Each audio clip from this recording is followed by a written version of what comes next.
Nossos neófitos concluíram ontem a oitava da ressurreição. Eles estavam diante de nós recebendo o admirável mistério. A solenidade deles terminaria antes da nossa. Este, então, é o oitavo dia para nós, que celebramos a Páscoa no domingo e não antecipamos na vigília. Ele nos lembra de toda a glória e alegria daquela festa das festas, que uniu toda a cristandade em um sentimento comum de triunfo. É o dia da luz, que toma o lugar do sábado judaico. Doravante, o primeiro dia da semana deve ser santificado. Duas vezes o Filho de Deus o honrou com a manifestação de seu poder onipotente.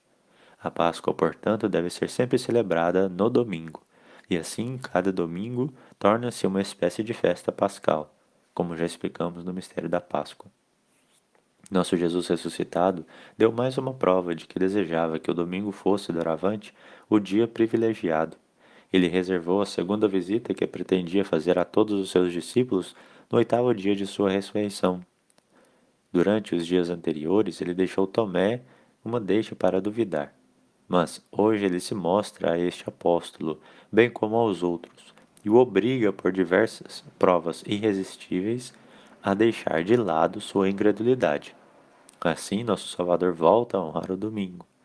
O Espírito Santo descerá do céu neste mesmo dia da semana, tornando-se o início da Igreja cristã. Pentecostes completará a glória deste dia favorecido. A aparição de Jesus aos 11 e a vitória que ele obtém sobre o incrédulo Tomé, esses são os assuntos especiais que a Igreja nos apresenta hoje.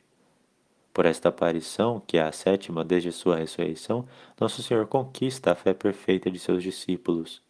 Era impossível não reconhecer Deus na paciência, na majestade e na caridade daquele que se mostrou a eles. Aqui, novamente, nossos pensamentos humanos estão desconcertados. Deveríamos ter considerado esse atraso excessivo. Teria parecido para nós que Nosso Senhor deveria, de uma só vez, remover a dúvida pecaminosa da mente de Tomé ou puni-lo por sua descrença. Mas não. Jesus é sabedoria infinita e bondade infinita. Em sua sabedoria, ele faz com que este reconhecimento tardio de Tomé se torne um novo argumento da verdade da ressurreição. Em sua bondade, ele leva o coração do discípulo incrédulo ao arrependimento, humildade, amor. Sim, uma retratação fervorosa e solene de toda a sua descrença. Não tentaremos aqui descrever essa cena admirável que a Santa Igreja está prestes a trazer diante de nós. Selecionaremos para nossa instrução de hoje a importante lição dada por Jesus a seu discípulo e, por meio dele, a todos nós. É a principal instrução do domingo, a oitava da Páscoa, e nos convém não ignorá-la, pois, mais do que qualquer outra, ela nos diz a principal característica de um cristão. Nos mostra a causa de sermos tão apáticos no serviço de Deus e aponta-nos o remédio para nossas doenças espirituais. Jesus diz a Tomé: Porque me viste, creste. Bem-aventurados os que não viram e creram. Tal é a grande verdade, dita pelos lábios do homem-Deus. É um conselho muito importante, dado não apenas a Tomé, mas a todos os que querem servir a Deus e garantir a sua salvação. O que é que Jesus pede a seu discípulo? Ele não o ouviu fazer profissão que agora finalmente acredita firmemente? Afinal, houve alguma grande falha em Tomé insistir em ter evidências experimentais antes de acreditar em um milagre tão extraordinário como a ressurreição? Ele foi obrigado a confiar no testemunho de Pedro e dos outros, sob pena de ofender seu divino mestre? Ele não evidenciou sua prudência, retendo seu consentimento até que tivesse provas adicionais da verdade do que seus irmãos lhe disseram? Sim, Tomé era um homem circunspecto e prudente, e que demorava a acreditar no que ouvira. Era digno de ser tomado como modelo por aqueles cristãos que raciocinam e julgam questões de fé. E, no entanto, ouça a reprovação feita a ele por Jesus. É misericordioso e, além disso, tão severo. Este Jesus, até agora, condescendeu com a fraqueza de seu discípulo, a ponto de aceitar a condição, na qual somente ele declara que acreditará. Agora que o discípulo está tremendo diante de seu Senhor ressuscitado e exclama na seriedade da fé: Meu Senhor e meu Deus, Dominus meus et Deus meus. Oh, veja como Jesus o repreende. Esta teimosia, esta incredulidade merece um castigo.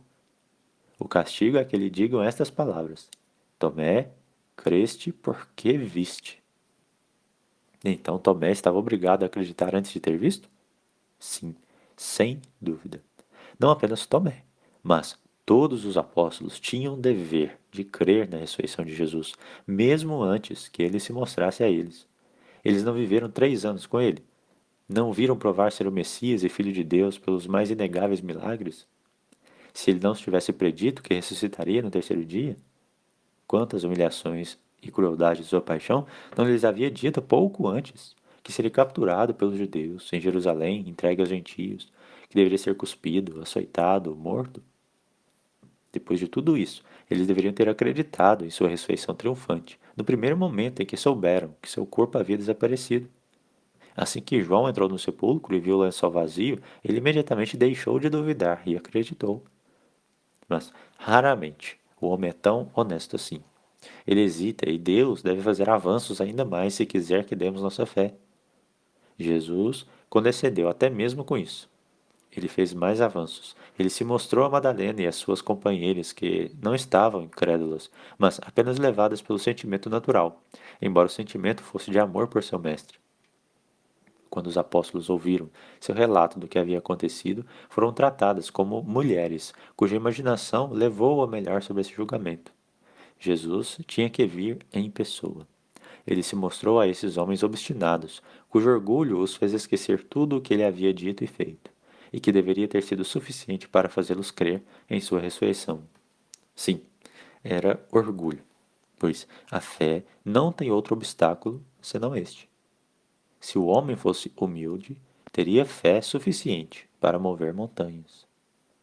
Para retornar ao nosso apóstolo, Tomé ouviu Madalena e desprezou o testemunho dela. Ele havia ouvido Pedro e se opôs à sua autoridade. Ele tinha ouvido o resto de seus companheiros apóstolos e 2 discípulos de Emaús. E não, ele não desistiria de sua própria opinião. Quantos há entre nós que são como ele nisso? Nunca pensamos em duvidar do que nos é dito por uma testemunha verdadeira e desinteressada, a menos que o assunto toque no sobrenatural. Então, temos uma centena de dificuldades. É uma das tristes consequências deixadas em nós pelo pecado original. Como Tomé, nós mesmos veríamos a coisa. Só isso é suficiente para nos afastar da plenitude da verdade. Nos confortamos com a reflexão de que, afinal, somos discípulos de Cristo, como fez Tomé, que se manteve em união com seus irmãos apóstolos. Só que ele não compartilhou sua felicidade. Ele viu a felicidade deles, mas considerou que era uma fraqueza mental, e ficou feliz por estar livre disso. Como isso é para nosso católico racionalista moderno? Ele acredita, mas é porque sua razão quase o obriga a acreditar. Ele acredita com a mente e não com o coração. Sua fé é uma dedução científica, um raciocínio lógico, e não um anseio generoso por Deus e pelas verdades sobrenaturais. Por isso, quão fria e impotente é essa fé? Que medo de acreditar demais! Ao contrário da fé generosa e irrestrita dos santos, ela se satisfaz com fragmentos de verdade, com que a Escritura chama de verdades diminuídas. Quanto aos milagres que se deseja que nunca tenham ocorrido e que teria aconselhado Deus a não operar, eles são um assunto proibido. A simples menção de um milagre, especialmente se aconteceu em nossos dias, o coloca em estado de nervosismo. A vida dos santos, suas virtudes heróicas, seus sacrifícios sublimes, repugna tudo isso. Fala gravemente sobre aqueles que não são da verdadeira religião, sendo injustamente tratados pela Igreja nos países católicos. Afirma que a mesma liberdade deve ser concedida ao erro como à verdade. Tem sérias dúvidas se o mundo foi um grande perdedor pela secularização da sociedade. Agora, foi para a instrução de pessoas dessa classe que Nosso Senhor falou essas palavras a Tomé. Bem-aventurados os que não viram e creram. Bem-aventurados os que não viram e creram. Tomé pecou por não ter a prontidão mental para crer. Como ele, também nós corremos o risco de pecar, a menos que nossa fé tenha uma certa expansividade, que nos faça ver tudo com os olhos da fé, e dê à nossa fé aquele progresso que Deus recompensa, como a superabundância de luz e de alegria. Sim, uma vez que nos tornamos membros da Igreja, é nosso dever olhar para todas as coisas de um ponto de vista sobrenatural. Não há perigo de ir longe demais, pois temos os ensinamentos de uma autoridade infalível para nos guiar. O justo vive pela fé, diz a Escritura. O justo vive pela fé. A fé é o pão de cada dia. Nós pedimos no Pai Nosso, dai-nos o pão de cada dia. O pão nosso de cada dia nos dai hoje. Sua mera vida natural se transforma para o bem e tudo, se ele for fiel ao seu batismo. Poderíamos supor que a Igreja, depois de todas as suas instruções aos seus neófitos e depois de todos os ritos sagrados de seu batismo, que são tão expressivos da vida sobrenatural, se contentaria em vê-los adotar imediatamente esse sistema perigoso que leva a fé a um recanto do coração, entendimento e conduta, deixando todo o resto para os princípios naturais ou instinto? Não, não poderia ser assim. O introito da missa de hoje repete aquelas belas palavras de São Pedro, que foram dirigidas na epístola de ontem aos recém-batizados.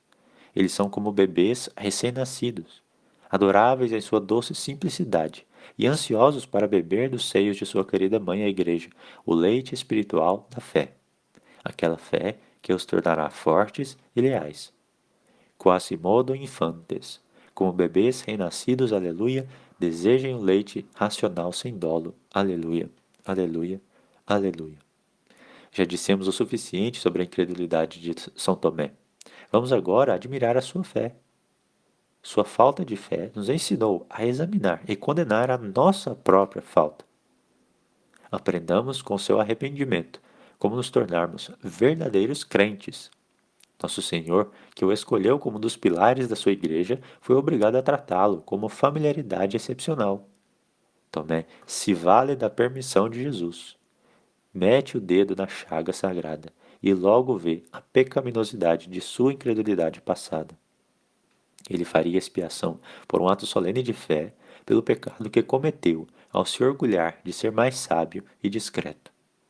Ele clama, e com todo o fervor da fé, diz: Dominus meus et Deus meus, meu Senhor e meu Deus. Observe que não diz apenas que Jesus é o seu Senhor, seu Mestre, o mesmo que o escolheu como um de seus discípulos. Isso não teria sido fé, pois não há fé onde possamos ver e tocar. Se Tomé tivesse acreditado no que seus irmãos apóstolos lhe haviam dito, ele teria tido fé na ressurreição. Mas agora ele vê, tem o conhecimento experimental do grande fato. E, no entanto, como nosso Senhor diz, ele tem fé. Fé em quê? Nisto, que seu mestre é Deus. Dominus meus et Deus meus. Ele vê apenas a humanidade de Jesus e imediatamente confessa que ele é Deus. Do visível da sua alma, agora generosa e arrependida, eleva-se ao invisível. És o meu Deus.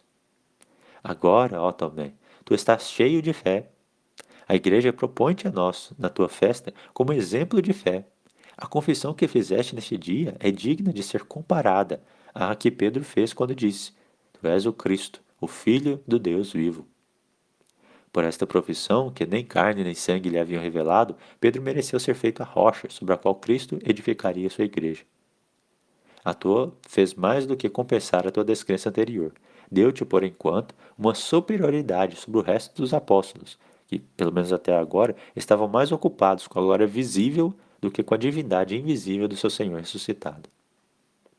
Ó Filho gerado do Pai, vós novamente nos convidais a honrar este 8º dia, no qual permitiste que vossos discípulos vos vissem e tocassem. O domingo, embora feito antes dos outros dias, torna-se o 8º, segundo os 7 que o precedem. Foi neste dia que ressuscitastes do túmulo e da morte. Foi neste mesmo que entrastes onde vossos discípulos estavam reunidos. E as portas sendo fechadas, os honrastes com sua visita inestimável. Vós adornastes, com um mistério bem adequado a cada um, tanto o início quanto o fim da Páscoa. Pois vossa ressurreição infundiu terror nos soldados que guardavam o túmulo, e vossa aparição confirmou os corações duvidosos de vossos discípulos.